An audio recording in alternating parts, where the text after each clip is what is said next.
Hello students, welcome back to physics class. Students, आज हम यहाँ पे बीएससी फिफ्थ सेमेस्टर का पेपर 2 कर रहे हैं। ठीक है, पेपर 2 हमारा कौन सा है बच्चे? पेपर 2 है हमारा क्वांटम मैकेनिक्स। ठीक है, क्वांटम मैकेनिक्स के अंदर हम यूनिट फर्स्ट कर रहे हैं। यूनिट फर्स्ट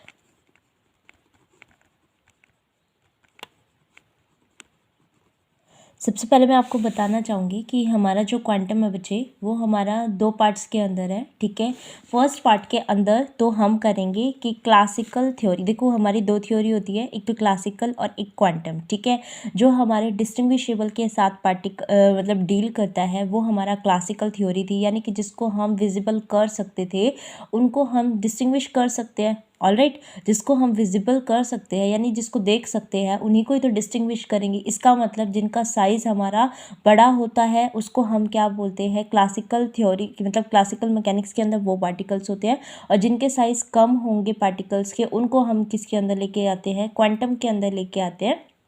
और इसीलिए हम क्वांटम के अंदर क्या कहते हैं कि ये इनडिस्टिंग्विशेबल पार्टिकल के साथ डील करता है। ठीक है, तो आपको एक चीज़ तो ये पता चल गई कि क्वांटम मैकेनिक्स किसके अंदर? मैक्रोस्कोपिक पार्टिकल के साथ डील करता है, और क्वांटम मैकेनिक्स आपके माइक्रोस्कोपिक पार्टिकल के साथ डील करता है। राइट, अब जब हमारा पहले हमारे पास था, ठीक है, तो उसके अंदर क्या था कि 19वीं से 20वीं सदी के अंदर कि हमारे पास जब तक एटम वगैरह नहीं आए थे, मतलब एटम के पहले ही थोड़ा इलेक्ट्रॉन वगैरह ये सारी सिस्टम तो थे, लेकिन हमारे पास जैसे आगे आगे हम चलते गए, मूव करते गए, तो हमारे कुछ स्टेबिलिटी ऑफ एटम वगैरह और कई कई चीज़ें जो हैं वो हमारी क्लासिकल थ्योरी जो है वो एक्सप्लेन नहीं कर पाई।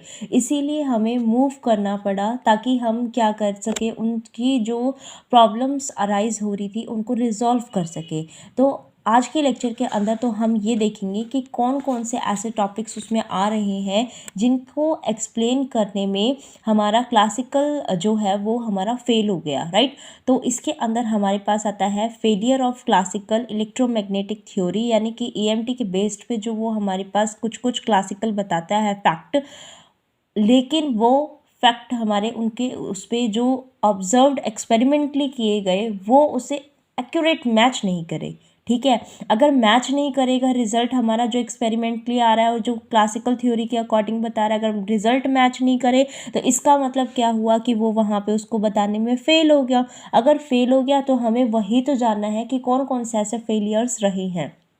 अब क्लासिकल और क्वांटम के बारे में यहाँ लिखवाने से तो कोई मतलब नहीं है, आगे इसका डिफरेंस लिखवा दूंगी मैं आपको। ठीक है, और अभी आप क्या करो, इनके जस्ट आपका जो फर्स्ट टॉपिक इसके अंदर आता है फेलियर ऑफ क्लासिकल थ्योरी, ठीक है, या फिर ईएमटी थ्योरी। ईएम ये क्या होता है? इलेक्ट्रोमैग्नेटिक के बेस पे आपने जो इनके अंदर बताया है उन थ्योरीज को बताना है इसके अंदर। ठीक है, तो इसको एक्सप्लेन करते हैं ताकि हम अच्छे से पेपर में भी लिख के आ सके। राइट, तो सबसे पहले यहीं से ही स्टार्ट करते हैं। तो फर्स्ट टॉपिक आप इसके अंदर मेंशन करेंगे failure of classical electromagnetic theory. ठीक है, उसके अंदर फर्स्ट हेडिंग डालेंगे स्टेबिलिटी ऑफ एटम। अब देखो बच्चा, स्टेबिलिटी ऑफ एटम के अंदर क्या होता है कि हमें ये पता है कि देखो, सबसे पहले तो ये पता चला था कि एक तरबूज की तरह एक अपना एटम होता है जिसमें कहीं कहीं बीच में क्या होते हैं? अपने इलेक्ट्रॉन्स भी होते हैं, प्रोटॉन्स भी होते हैं। ठीक है, वो एक दूसरे को न्यूट्रलाइज कर देते हैं, जिसकी वजह से एटम हमारा क्या होता है? न्यूट्रल होता है। लेकिन ऐसा नहीं था। जब रदरफोर्ड ने अल्फा पार्टिकल एक्सपेरिमेंट किया था तो उनको पता चला कि हमने गोल्ड फॉइल के ऊपर जैसे कोई भी अल्फा पार्टिकल स्कैटरिंग करवाई तो पता चला कि यहाँ से तो रेज ऐसे निकल गई और जो बीचों बीच गई थी वो एकदम से क्या हो गई? डिफ्लेक्ट हो गई थी। इसका मतलब यहाँ पे हमारे पास क्या है? बीचों बीच तो हमारे पास पॉजिटिवली चार्ज पार्टिकल रहेगा और साइड में हमारे पास क्या करता रहेगा? मूव करता रहेगा, इलेक्ट्रॉन्स मूव करते रहेंगे। राइट, अगर हमारे पास वो इस तरीके से हमारे मूव करते रहते हैं तो यानी कि ये हमारे पास क्या हो गया, पूरा एटम का उन्होंने बता दिया कि बीच में तो हमारे पास न्यूक्लियस होता है और साइड में हमारा इलेक्ट्रॉन रहता है, राइट। ये तो इन्होंने बता दिया।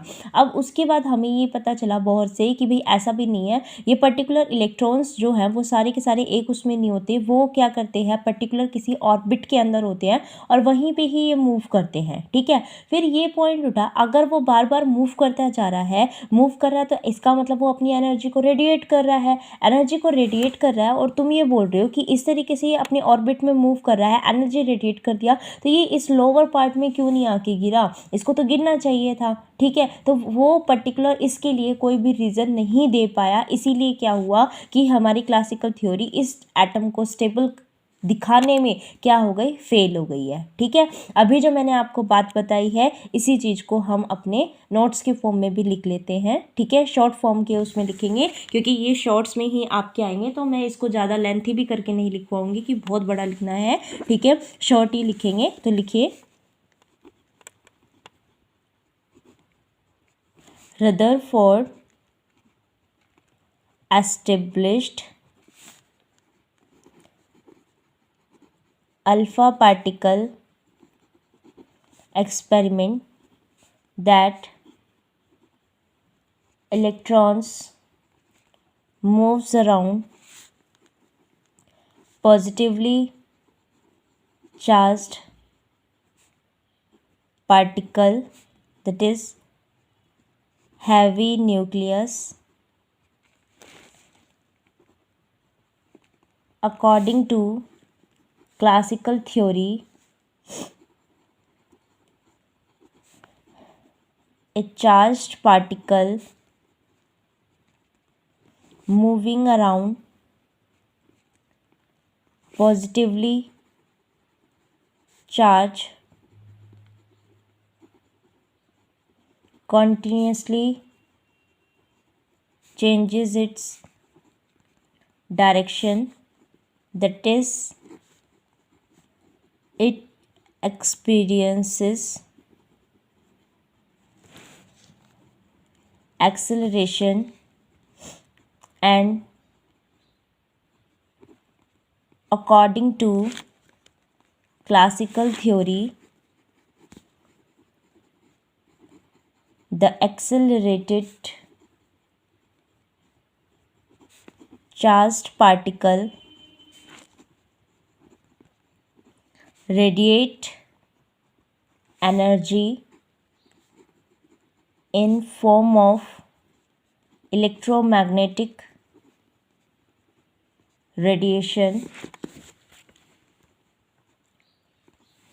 Thus the orbit of electron is not stable and ultimately the electron will fall into the nucleus, ठीक है। समझ में आया? जो मैंने अभी बताया था सारा वही है। इसी वजह से क्या हुआ कि आपका स्टेबिलिटी ऑफ एटम है वो क्लासिकल थ्योरी के बेसिस पे एक्सप्लेन नहीं किया गया, ठीक है। दस the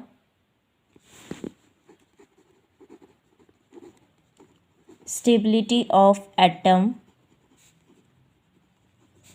can't be explained on the basis of classical mechanics, ठीक है। नेक्स्ट लिखिए इसके अंदर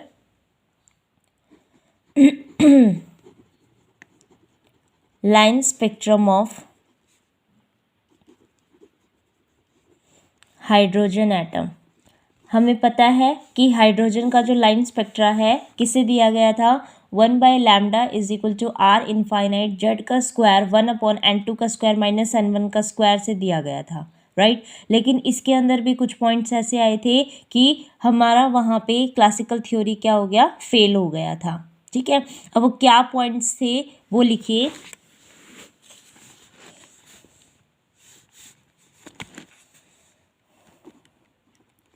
According to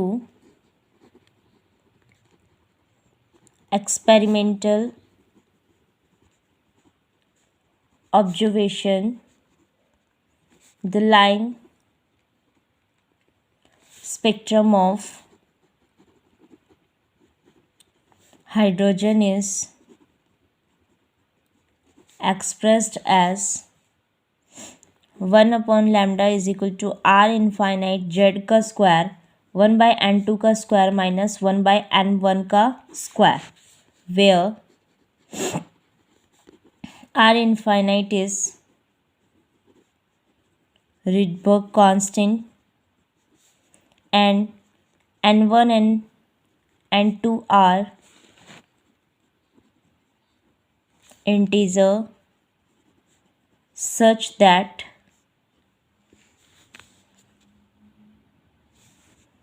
n1 is greater than n2। ठीक है, अब इसके अंदर ये हो तो गया। अब इससे ये पता चला यहाँ पे तो कि भाई एक पर्टिकुलर उसमें क्या होता है आपके, मतलब ये कहना चाह रहा है कि जब इस एक्सपेरिमेंट को परफॉर्म ना करें, ठीक है, लेकिन एक पर्टिकुलर दूसरे उसमें अगर सारे का सारा जैसे फर्स्ट लेवल के ऊपर n2 आपका छोटा है n1 से, यानी ये ग्राउंड स्टेट का लेवल है, तो सारे उससे आपकी एक ग्राउंड स्टेट के अंदर लाइन आ रही है, जैसे आपकी Lyman Balmer Paschen Brackett Pfund series ये सारी निकलती है। ठीक है, तो ये कहता है कि ये जो सारा का सारा सिस्टम है ये आपका कैसा आना चाहिए, कॉन्टिन्यूस आना चाहिए। ठीक है, लेकिन एक्सपेरिमेंटली ये पता चला कि ये जो स्पेक्ट्रा होता है ये एक पर्टिकुलर उस पर डिफाइंड मतलब उसमें क्या होती है, ब्राइट लाइंस हमारे पास आती है लाइमन के अकॉर्डिंग, बाल्मर के अकॉर्डिंग, पास्चन के अकॉर्डिंग, पी फंड के अकॉर्डिंग, ब्रैकेट के अकॉर्डिंग, इनके अकॉर्डिंग आती है। तो ये कहता है कि आना तो कॉन्टिन्यूस चाहिए था सारा का सारा, कोई भी पर्टिकुलर उसमें ब्राइट लाइन्स जो है आपकी डिफाइन नहीं होनी चाहिए थी, लेकिन वो हो रही हैं। अगर हो रही हैं तो ये उसको एक्सप्लेन नहीं कर पाया, क्योंकि क्लासिकल के अकॉर्डिंग तो अगर सारी लाइटें एक दूसरी लेवल के ऊपर आ रही थी, सारे इलेक्ट्रॉन्स एक दूसरे लेवल के ऊपर आ रही थी, तो कुछ भी वहाँ पे नहीं दिखाई देना चाहिए था, सारा का सारा एक पूरा कंटिन्यूस सिस्टम एक ऐसा बन जाना चाहिए था, आपको ब्राइट लाइंस नहीं दिखाई देनी चाहिए थी। तो अब ये नहीं दिखाई देनी चाहिए थी, लेकिन दिखाई नहीं देनी चाहिए थी क्लासिकल के अकॉर्डिंग, लेकिन दिखाई दी एक्सपेरिमेंटली, तो इस चीज़ को क्या हो गया, ये फेल हो गया एक्सप्लेन करने में। ठीक है, तो इसी को ही लिखेंगे, लिखिए according to classical mechanics, according to classical mechanics, the electron revolving around nucleus can have any energy, ठीक है, and thus electromagnetic radiation of all wavelengths can be emitted by an excited hydrogen atom, that is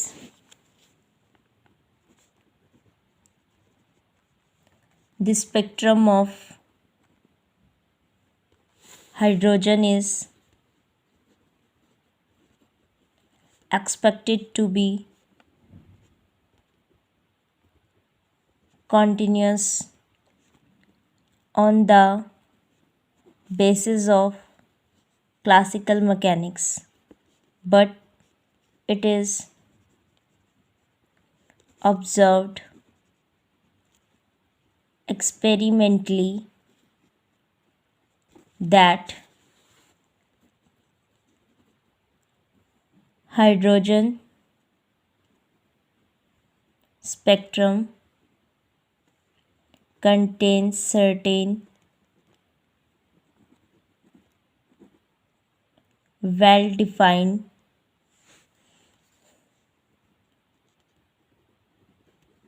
bright lines, so classical mechanics fails। ठीक है, समझ में आ गया आपको।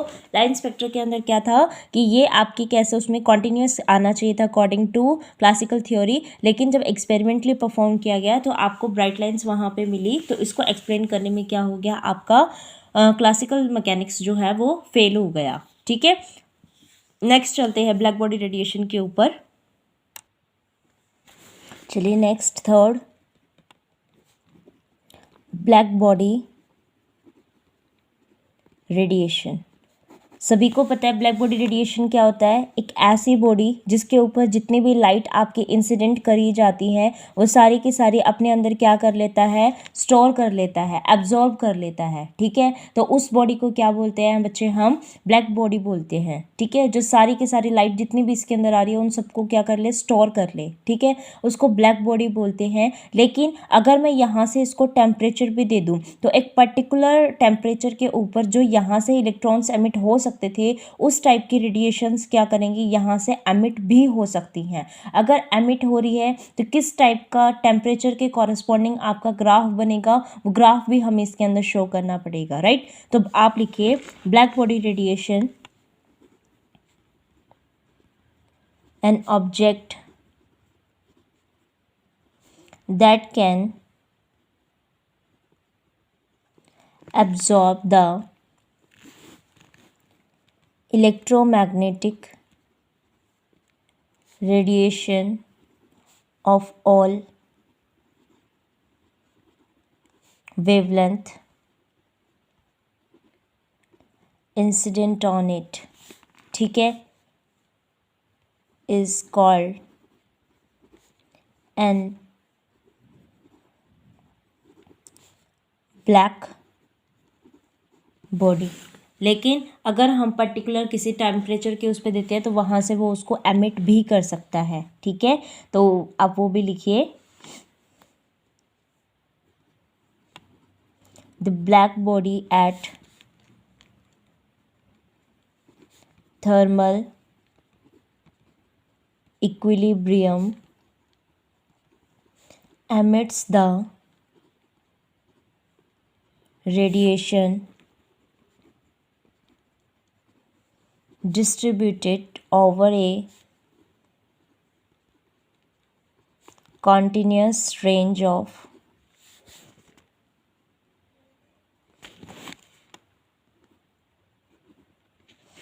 wavelength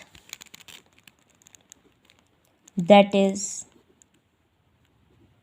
dependent only on temperature of black body. यही लिखा है, जो भी हम इसके अंदर देंगे एक पर्टिकुलर टेम्परेचर के ऊपर वो क्या करेगा, उसको कॉन्टिन्यूस उसको स्पेक्ट्रा को एमिट भी कर सकता है। तो आप अब इसके अंदर लिखिए कि ग्राफ कैसा बनेगा उसके लिए, द स्पेक्ट्रल वेरिएशन ऑफ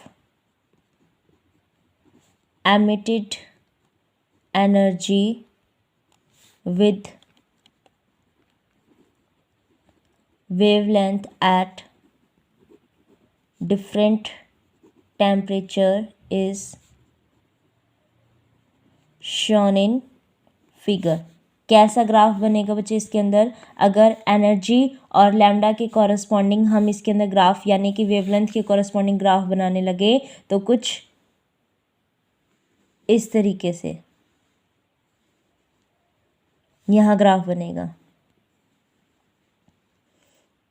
ठीक है, ये जैसे आपका मान लो 300 केल्विन पे है, ये 500 केल्विन पे हो जाएगा, ये 700 केल्विन पे, मतलब इस तरीके से क्या करता जाएगा, ये शिफ्ट करता जाएगा इस साइड। ठीक है, लेकिन अगर अब मैं फ्रीक्वेंसी का करूँगी तो फ्रीक्वेंसी के लिए कितना हो जाएगा बच्चे, ये आपका ग्राफ सबको पता है इधर की साइड शिफ्ट ऐसे।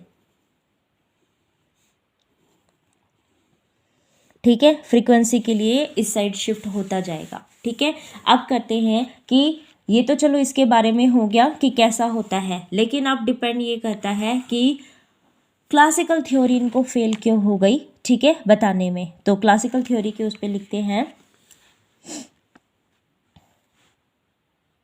लिखिए,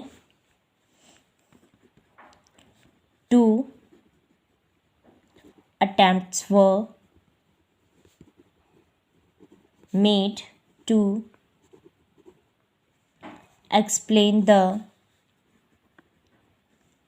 energy of black body radiation on the basis of classical theory. मैंने आपको क्लास में भी बताया है कौन कौन से टर्म थे, यानी कि फर्स्ट रिले जीन ने किया था, सेकंड विंस एक्सप्रेशन मतलब विंस ने किया था, ठीक है। तो इन दोनों की उसमें बताना है, रिले जीन एंड विंस ने कैसे कैसे इसमें बताया है तो वो बताना है। तो फर्स्ट रिले जीन्स लॉ, ठीक है। बस इसके अंदर आपको ये बताना है कि एक्सप्रेशन डिराइव किया गया, मेन एजम्पशन क्या थी वो लिखिएगा, ठीक है। मेन एजम्पशन क्या थी जस्ट वो लिखिएगा इसके अंदर, उसके बाद इसको प्रूफ करिएगा। प्रूफ नहीं यहाँ पे नहीं करेंगे, ठीक है, प्रूफ नहीं, जस्ट रिजल्ट हमें यूज़ करना है उनका, ठीक है। पूरा का पूरा ड्राइव करेंगे तो बहुत बड़ा कैलकुलेशंस हो जाएगा, इतना बड़ा कैलकुलेशन हमें नीड नहीं है, हमें जस्ट शॉर्ट में करना है, राइट बेटा। इसके अंदर लिखिए कि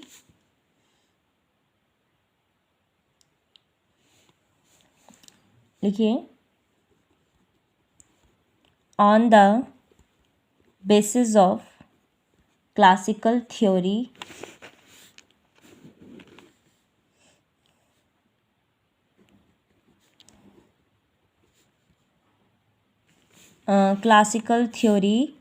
law of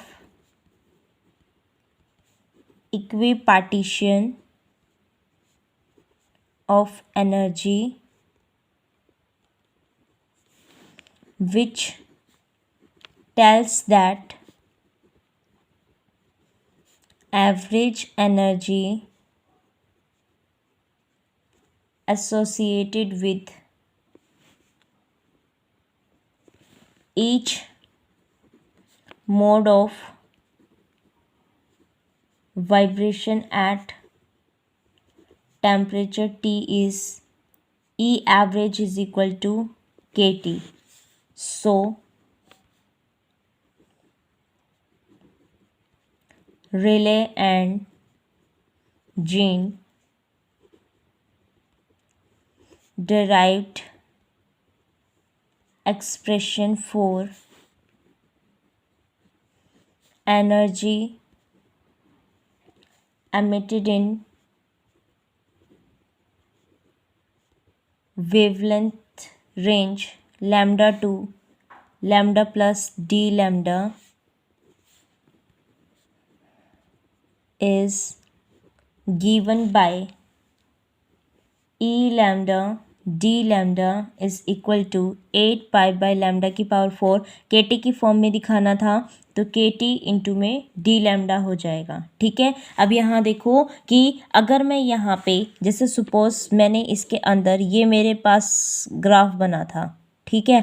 तो अगर मैं हाई वेवलेंथ के उस पर देखूँ, हाई से थोड़ा सा यहाँ के पॉइंट पे देखूँ, ठीक है, यहाँ के पॉइंट पे देखा मैंने तो ये इसके अंदर पुट कर दिया, ठीक है। अगर इसके अंदर पुट कर रही हूँ ज़्यादा ज़्यादा तो ये कैसे उसमें होनी चाहिए, कम होनी चाहिए, यानी कि ज़्यादा की साइड पे तो ये क्या होती जा रही है, कम होती जा रही है। लेकिन मैंने इस साइड का पॉइंट लेके देखा यानी कि कम वेवलेंथ, ठीक है। सपोज मैंने ज़ीरो के उस पर ही ले लिया तो ज़ीरो ले लिया तो ये तो कैसा होना चाहिए, समथिंग अपॉन ज़ीरो, इनफाइनाइट आना चाहिए। यानी कि अगर मैं कम कम करती जा रही हूँ तो वो मेरी कहाँ से आनी चाहिए थी, इनफाइनाइट से आके यहाँ पे मिलनी चाहिए थी। लेकिन ऐसा तो नहीं है हमारा एक्सपेरिमेंटली, वो तो यहाँ से अराइज होके आना चाहिए।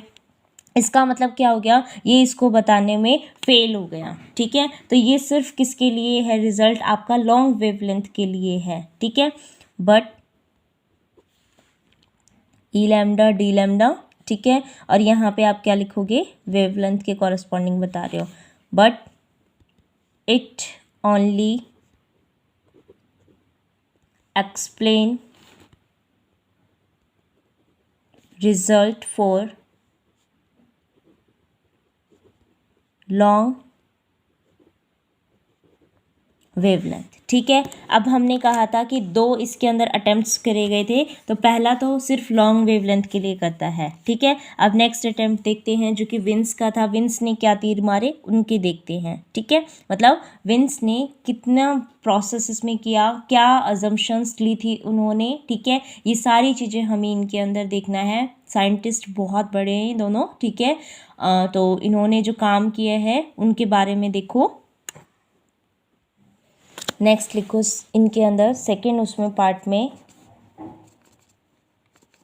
Wins expression. इन्होंने एक्चुअली में क्या किया था, एक और मतलब जो हमारा ऑसिलेटर्स जो हम मोड ऑफ वाइब्रेशन उसमें ले रहे थे, ऑसिलेटर को ये कहा कि जो हमारी वो ऑसिलेट करते टाइम जो एनर्जी एमिट कर रहा है, यानी जो रेडिएशंस निकल रही हैं, बस इसने ये अजम्पशन ली थी कि उनको मॉलिक्यूलर साइज का कर दो। ठीक है, और फिर मॉलिक्यूलर साइज को करने के बाद उन्होंने अपना अपना एक्सप्रेशन दिया था, वो लिखिए।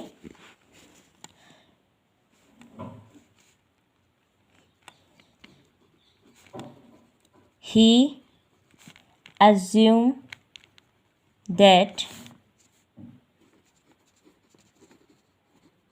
oscillators emitting radiations are of molecular size and give his expression in wavelength range lambda to lambda plus d lambda as कैसे दी उन्होंने, e lambda d lambda is equal to 8 pi h। ये देखो यहाँ पे अब उन्होंने मॉलिक्यूलर साइज के उसमें किया था ऑसिलेटर्स को यूज़ उसमें करके, तो एच न्यू एनर्जी हम इसके अंदर करते जा रहे हैं, लेकिन एच न्यू लिया है। ठीक है, 1 एच न्यू, यानी कि एक ही उसके बारे में बताया है उन्होंने, डिफरेंट डिफरेंट उसके बारे में नहीं बताया, खाली एक उसके कंसिडर करके उन्होंने एक ही एनर्जी के बारे में बताया है। ठीक है, तो यहाँ पे सिर्फ कितना आ जाएगा, एच न्यू, न्यू लिखूंगी तो सी बाई लैम्डा, पहले लैम्डा की पावर 4 थी तो अब 5 हो गई। ठीक है, केटी का कॉन्सेप्ट इन्होंने एक्सपोनेंशियल के उसमें लेके चला है अब, तो माइनस में एच न्यू, न्यू करेंगे H nu by K T, क्योंकि मेन एनर्जी फिर किसमें जो अपनी होती है इसके अंदर, जो हम मैक्सवेल बोल्ट्जमैन का जैसे रिलेशन वगैरह यूज़ करके इनको बताते हैं अगर, ठीक है, तो वो कितने हो जाएगी, H nu by K T की फॉर्म में आ जाएगी, जिसको हम जैसे आपने पहले सेकेंड ईयर में इनको डिराइव किया हुआ है। ठीक है, फर्स्ट ईयर में भी था शायद, ये सेकेंड में तो नहीं, फर्स्ट ईयर में आपने काइनेटिक थ्योरी ऑफ गैसेस में थोड़े बहुत इन रिलेशंस को किए हुए हैं, वहाँ से इनको कॉन्सेप्ट को क्लियर करें। ठीक है, के टी इंटू में डी लैम्डा हो गया, लेकिन ये जो एक्सप्रेशन है ये सिर्फ लो वेवलेंथ को बताता है,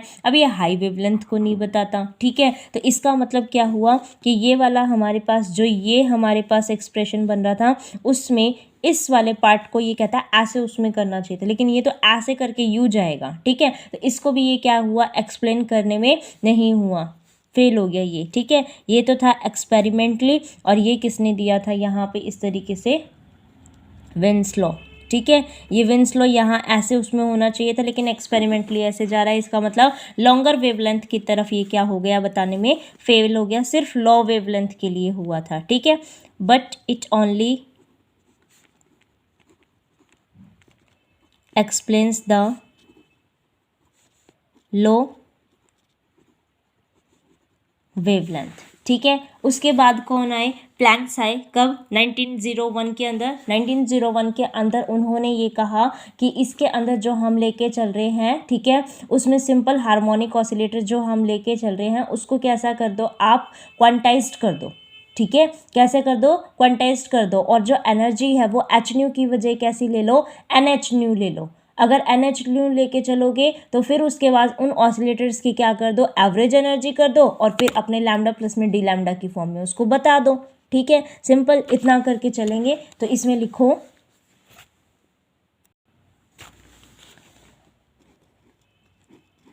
then in 1901 Planck proposed quantum theory of radiation and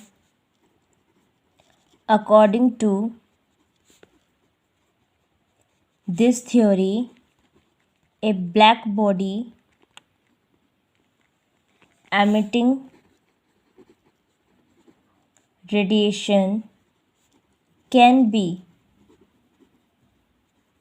supposed to be filled up with simple harmonic oscillation, and he suggested that these oscillators have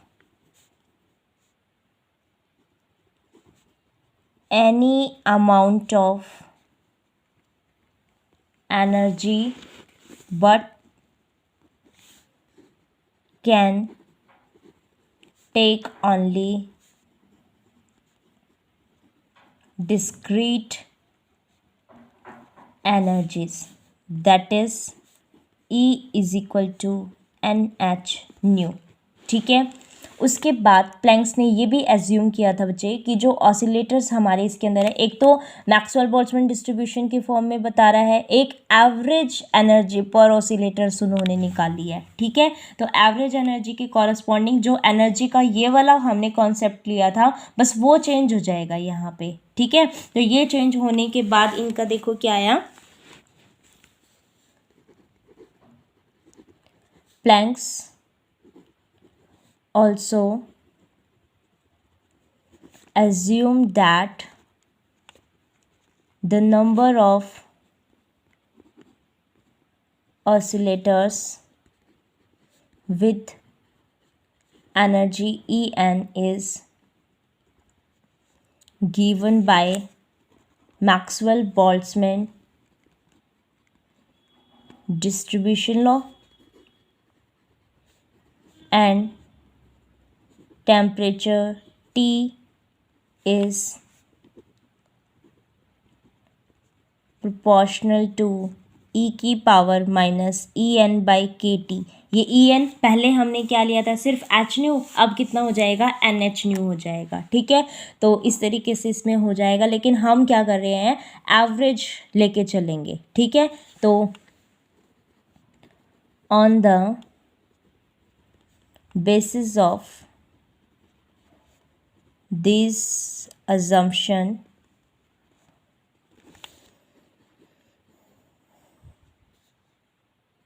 the average energy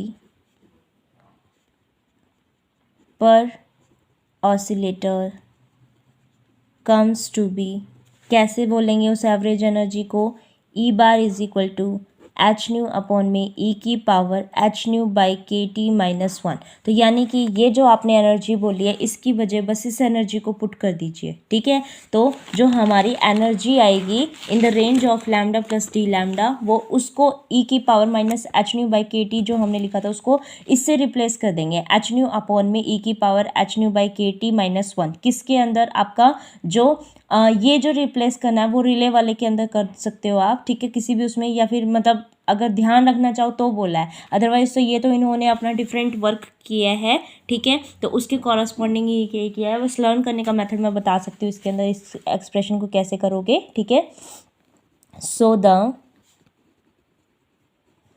energy emitted in wavelength range lambda to lambda plus d lambda is given by E lambda d lambda is equal to 8 pi h nu। h new की वजह c लिख लो, क्योंकि h new लिखोगे तो lambda की power 4 आ जाएगा, अब lambda की पावर 5 रहेगा, 1 अपॉन ई की power H C by lambda K T minus में 1 इंटू में D lambda.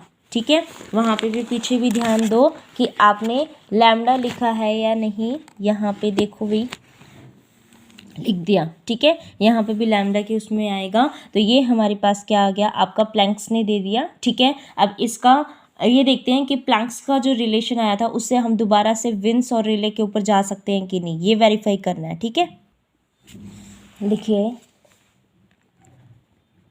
Derive wins law from planks law.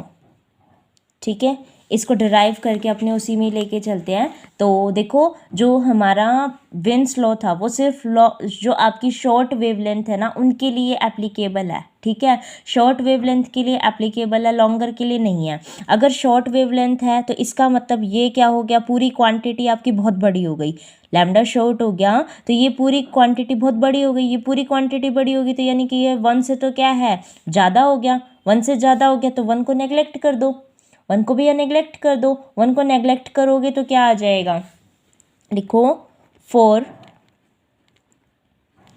Shorter wavelength e की power h c by lambda k t is very very greater than 1. So 1 can be neglected and our expression is reduced in e lambda d lambda is equal to 8 pi h c by lambda की power 5 e की power, अब ये खाली ये बच जाएगा, ये तो ख़त्म हो गया, इसको ऊपर चढ़ा देती हूँ, ऊपर चढ़ाऊंगी तो e की पावर माइनस में H C by lambda K T. आप देखोगे कि ये वाला तो क्या था, बिल्कुल एज इट इज़ जैसा आपका विन्स ने ड्राइव किया था वैसा ही रिलेशन आ गया। ठीक है, अब आप लिखो derive Rayleigh Jeans law from Planck's relation. अब हम क्या करते हैं, रेले जीन्स लॉ करते हैं। रेले जीन्स लॉ किसके लिए था बेटा, वो लॉन्गर वेवलेंथ के लिए था।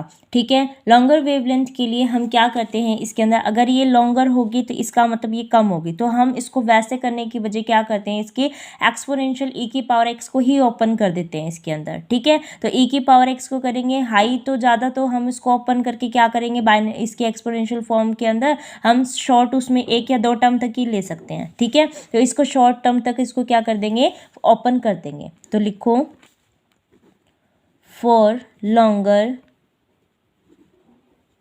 wavelength e की power h c by lambda k t may be open exponentially as 1 plus में x स्क्वायर बाई 2 फैक्टोरियल होता है, तो हम खाली एक ही टर्म तक लेके चल रहे हैं, तो H C by lambda K T.